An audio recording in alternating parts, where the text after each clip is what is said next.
Hello guys, welcome back to Kirik Ranganna YouTube channel. Guys, ವಿಡಿಯೋನ ಕೊನೆವರೆಗೂ ನೋಡಿ, ಹಾಗೆ ಒಂದು ಲೈಕ್ ಒಂದು ಸಬ್ಸ್ಕ್ರೈಬ್ ಮಾಡಿ ಸಪೋರ್ಟ್ ಮಾಡಿ ಅಷ್ಟೇ. ಈ ಪ್ರಕರಣದಲ್ಲಿ ಅದು ಮರು ತನಿಖೆಯೋ ಹೊಸ ತನಿಖೆಯೋ ಏನೋ ಒಂದು ಎಂಥದೋ ಒಂದು ಆಗಬೇಕು.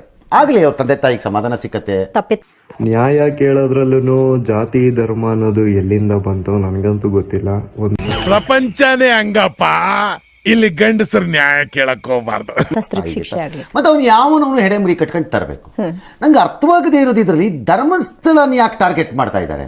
ಆ ಕ್ಷೇತ್ರ ಏನ್ ಮಾಡಿ ಅದೇನ್ ಮಾಡಿದೆ ಅಂತ ನಂಗೆ ಅರ್ಥ ಆಗ್ತಿಲ್ಲ. ಅದರಲ್ಲಿ ನನ್ನ ಮನೆ ಅಡ್ರೆಸ್ ಲೀಕ್ ಮಾಡಿರೋರಿಗೆ, ನನ್ನ ಫೋನ್ ನಂಬರ್ ಲೀಕ್ ಮಾಡಿರೋರಿಗೆ ನಾನು ಹುಡ್ಕೊಂಡು ಬಂದು ಹೊಡಿಯೋದು ಮ್ಯಾಟರೇ ಆಗಲ್ಲ. ಸೊ ಹೇಳೋಕ್ಕಾಗಲ್ಲ ನನ್ನ ಜೊತೆ ಅವಾಗೇನಾಗುತ್ತೆ ಅಂತ. ಹಾಗಾಗಿ ಎಲ್ಲ ಕಂಟೆಂಟ್ ಕ್ರಿಯೇಟರ್ಸಲ್ಲೂ ನಾನು ಕೇಳ್ಕೊತಾ ಇದ್ದೀನಿ, ಹೇಗೆ ಅವ್ರು ಜವಾಬ್ದಾರರಾಗ್ತಾರೆ. ರಾಜಕೀಯ ಪಕ್ಷಗಳು ಬಹಳ ಸರಿ ತಮ್ಮ ಲೀಡರ್ಗಳು ಮಾಡ್ದಾಗ ಅದು ವೈಯಕ್ತಿಕವಾಗಿ ಮಾಡಿರೋದಕ್ಕೆ ಪಕ್ಷ ಜವಾಬ್ದಾರಿನಾ ಅಂತಂದಿಲ್ವಾ ನೀವು? ಇಲ್ಲ ಹೆಂಗಾಗತ್ತೆ? ಪ್ಲೀಸ್ ಈ ಒಂದು ವಿಷಯದಲ್ಲಿ ನಿಮ್ಮ ವಾಯ್ಸ್ನ ರೇಸ್ ಮಾಡಿ ನಮ್ಮ ಕನ್ನಡ ಕಮ್ಯುನಿಟಿ, ಯೂಟ್ಯೂಬ್ ಕಮ್ಯುನಿಟಿನ ಪವರ್ ಏನು ಅಂತ ಈಗಲಾದರೂ ತೋರಿಸ್ಕೊಡಿ. ದಯವಿಟ್ಟು ಎಲ್ಲರೂ ಒಂದಾಗಿ ಅಂತ ಕೇಳ್ಕೊತೇನೆ. ನಂಗೆ ಅರ್ಥ ಆಗ್ತಿಲ್ಲ ಈ ಕೇಸಲ್ಲಿ ಇದು ಯಾಕೆ ಅವ್ರನ್ನೇ ಗುರಿಯಾಗಿ ಏನಕ್ಕದು. ಇದು ಪದೇ ಪದೇ ಅದೇ ರೀತಿ ನಡೆಯುತ್ತೆ ಅಂದರೆ ಸಹಜವಾದ ಅನುಮಾನಗಳು ಸ್ಟಾರ್ಟ್ ಆಗತ್ತೆ. Someone is trying to do something ಅಂತ. ಆ್ಯಂಡ್ ಈ ಗೌಡ್ರ ಕುಟುಂಬಕ್ಕೆ ಸಪೋರ್ಟ್ ಮಾಡುವಂತಹ ಟ್ರೋಲ್ ಪೇಜಸ್ ಅವರು ಏನು ಹೇಳ್ತಿದ್ದಾರೆ ಅಂತಂದರೆ, ನಾನು 35 ಲಕ್ಷ ಲಂಚ ಇಸ್ಕೊಂಡು ಈ ಸೌಜನ್ಯ ಕೇಸ್ ಬಗ್ಗೆ ವಿಡಿಯೋ ಮಾಡಿದ್ದಂತೆ. ನಿಮ್ಗೆ ಹೊಡಿರಿ ಚಪ್ಪಾಳೆ, ಹೊಡಿರಿ. ಇದು ನಮ್ಮ ದೇಶ ಅಂದ್ರೆ ನಾಚಿಕೆ ಆಗ್ಬೇಕ್ಲಿ ನಿಮಗೆಲ್ಲ. ಏನಂತ ಯೋಚನೆ ಮಾಡ್ತಿರೋ?